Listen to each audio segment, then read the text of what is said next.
तो गाइस मैं हूं अंकित और आप देख रहे हैं रेस्लिंग फैंस नेटवर्क एंड भाई टाइम आ चुका है Q&A वीडियो का। एंड सबसे पहले हम लोग शुरू करेंगे राज सरैया के क्वेश्चन से। भाई का क्वेश्चन है pick 5 wrestler who win world title in 2026। इनका पूछना है मेरे से कि 5 ऐसे रेसलर्स मैं बताऊं जो कि साल 2026 में बन सकते हैं वर्ल्ड चैंपियन। सबसे पहले भाई मुझे लगता है कि ब्रेकर का तो कंफर्म है, Bron Breakker is definitely winning the WWE world championship. उसके बाद सेकंड नेम में लेना चाहूंगा रोमन रेंस का। काफी टाइम हो गया रोमन रेंस को, लास्ट टाइम हमने एज अ चैंपियन देखा था 2024 में, वो भी स्टार्टिंग में ही रेसलमेनिया 40 में। उसके बाद रोमन को रीमैच भी नहीं मिला, तो मुझे लगता है रोमन अगले साल आपको चैंपियन बनते हुए दिखेंगे। नंबर 3 पे मैं मैकेंटायर का नेम लूंगा। मैकेंटायर को ओडी का मैच सेट हुआ है 2026 के लिए ही, मुझे लगता है कि मैकेंटायर को चैंपियनशिप मिलेगी। मैकेंटायर का नाम लूंगा मैं तीसरे पे।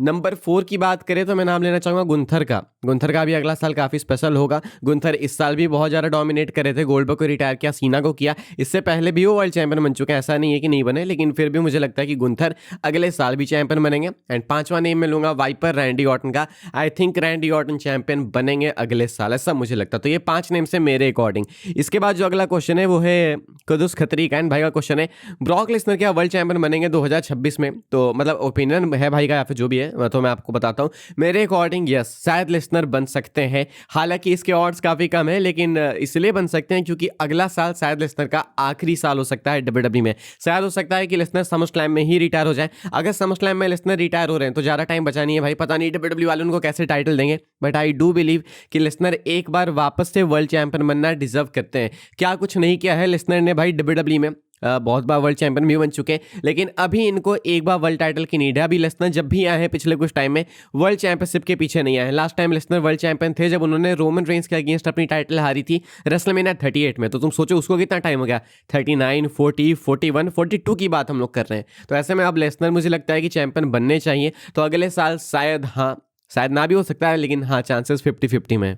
इसके बाद जो अपना अगला क्वेश्चन है वो है उमर रहमान का। एंड भाई का क्वेश्चन है कि will Brock Lesnar ever make his return in UFC? क्या लेसनर की वापसी कभी हमें UFC में देखने को मिल सकती है? तो देखो ये एक ऐसा बिजनेस है ना जहां पे किसी की भी कभी भी वापसी हो सकती है। UFC हो या बॉक्सिंग हो या रेसलिंग हो, कोई भी कभी भी वापस आ सकता है एक फाइनल पे चेक के लिए, क्योंकि पैसे बहुत मिलते हैं। लेकिन लेसनर क्या अभी कैपेबल है? आई डोंट थिंक सो कि लेसनर UFC के लिए कैपेबल है। डेफिनेटली लेसनर की फिजिक है, सब कुछ है, लेसनर फिट दिखते हैं, लेकिन एक उम्र हो गई है भाई। लेसनर WWE के लिए कंप्लीटली कैपेबल है, लेकिन UFC रियल फाइट है।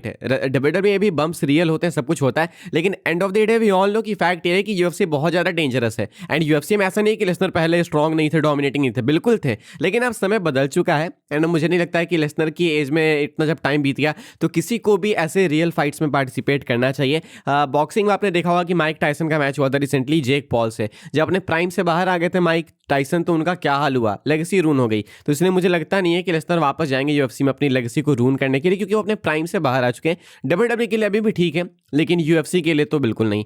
TG का क्वेश्चन है, कहते हैं भाई क्या रोमन से बड़ा हील गुंथर है?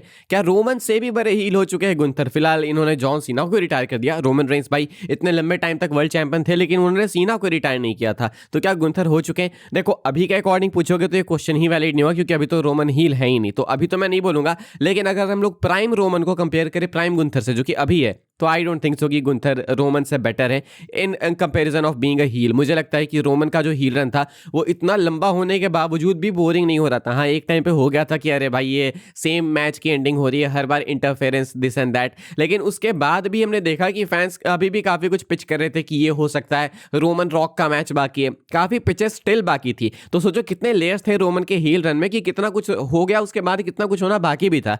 मुझे नहीं लगता कि गुंथर ये चीज अचीव कर पाए हैं, ना ही मुझे लगता है कि गुंथर इस चीज को कर पाएंगे। इतने लंबे टाइम तक चैंपियन रहना 2020 से 2024 तक मजाक नहीं है। एंड हील रोमन ने ये करके दिखाया, तो इसलिए मुझे लगता है कि रोमन रेंस काफी बेटर हील है, कंपैरिजन भी नहीं है। अगला क्वेश्चन है MK गेमर का। एंड भाई का क्वेश्चन है will the rock return in 2026 any time soon? क्या 26 में रॉक का रिटर्न हो सकता है? देखो मुझे लगता है कि जिस तरीके की फिजिक में फिलहाल रॉक है वो टीवी पर अपीयर नहीं होना चाहेंगे। एंड जो इन्होंने अपनी इमेज खराब की है साल 2025 में, मुझे नहीं लगता है कि अगले साल वो अपीयर होंगे। मुझे लगता है रॉक अगर अपीयर होंगे तो 2027 के अराउंड अपीयर होंगे सऊदी अरेबिया में होने वाली रेसलमेनिया से पहले। हालांकि वेगस से भी मेनिया का होना एक बहुत ही मेजर चीज है, तो वहां पे भी रॉक हो सकते हैं, लेकिन मुझे लगता ही नहीं उनकी फिजिक देख के कि वो अपीयर होंगे। एंड दूसरा कि 2025 में इमेज बहुत बेकार हो गई, खराब हो गई, तो मुझे लगता है एक लंबा ब्रेक इनको लेना होगा। तो ये 2027 में ही मुझे लगता है आप देखने को मिलेंगे आपको WWE में। सऊदी वाले रेसलमेनिया के टाइम पे। इसके बाद जो अपना अगला क्वेश्चन है वो है यश कुमार शर्मा का, एंड भाई कहते हैं Roman has the biggest aura ever in WWE history, and I think आपके चैनल वाली जो जॉन सीना की जूतों की फोटो है बैनर में, वो अब रोमन के रिटायरमेंट पे उनकी उला फाला से ही रिप्लेस होगी। तो भाई का ऐसा मानना है कि जो हमारे चैनल का बैनर है जॉन सीना वाला, ये रिप्लेस होगा रोमन के उला फाला से ही। मैंने बोल के रखा है कि ये बैनर मुझे नहीं लगता है कि वैसे किसी आम चीज़ के कारण रिप्लेस होगा। मुझे लगता भी नहीं है कि हाल फिलहाल में आने वाले कुछ सालों में जॉन सीना के रिटायरमेंट से मेजर या इमोशनल कुछ होने वाला है, तो इसलिए मुझे नहीं लगता कि मैं बैनर को रिप्लेस करने वाला हूँ। लेकिन अगर रोमन रिटायर होते हैं, उला फाला छोड़ के जाते हैं, तो देन सोचने वाली बात होगी। वो डिपेंड करता है कि उस टाइम क्या माहौल होता है उससे।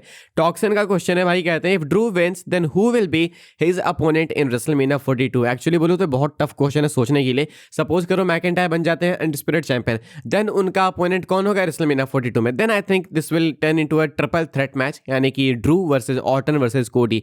मुझे लगता है ड्रू अगर हारेंगे तो रैंडी ऑर्टन के इंटरप्शन के कारण हारेंगे। इस पर हमने वीडियो बनाई है, पिछली वीडियो में मैंने कवर करी एक मेजर प्रेडिक्शन, जाके आप देखिएगा। मुझे लगता है कि ऑर्टन आएंगे एंड वो एक्सीडेंटली कोडी को कॉस्ट कर देंगे। उस टाइम पे ऑर्टन का हील टर्न नहीं होगा, लेकिन धीरे धीरे आगे जाके ऑर्टन का हील टर्न हो जाएगा रेसलमेनिया के बाद। अब क्योंकि ऑर्टन ने इंटेंशनली कोडी को टारगेट नहीं किया होगा, फिर भी कोडी गलती से हार जाएंगे अपनी टाइटल ऑर्टन के कारण, तो कोडी डेफिनेटली दोसार ओपन तो करेंगे ऑर्टन पे, जिस कारण से मुझे लगता है ये कहानी एक ट्रिपल थ्रेट में बदलते हुए दिखेगी एंड ऑर्टन वर्सेस कोडी वर्सेस ड्रू एक मेजर मैच हो सकता है मेनिया के लिए। इसके बाद है रौनक गेमर का क्वेश्चन, भाई का पूछना है कोडी खुद को QB1 बोलता है या डब्ल्यूडब्ल्यू से बुलवाती है? क्योंकि हमें पता है कि QB1 इट्स समवन एल्स। देखो डब्ल्यूडब्ल्यू इतना फोर्स नहीं करती होगी जितना कोडी खुद करते हैं। कोडी डेफिनेटली खुद को QB1 बोलते हैं, डब्ल्यूडब्ल्यू भी इससे डिनाई नहीं करना चाहती है, बस इतनी सी बात है। साहिल गुप्ता का क्वेश्चन है who is your favourite wrestler? तो इसका आंसर मैं पहले ही कर चुका हूं। जो मेरे फेवरेट रेसलर अभी के हैं वो है गुंथर, एंड इससे पता नहीं लोग क्यों ऑफेंड हो जाते हैं जब भी मैं बोलता हूं, भाई वो भी मुझे सही लग रहा है तो लग रहा है। इसके बाद अपना अगला क्वेश्चन है मोहित भाई का, पूछते हैं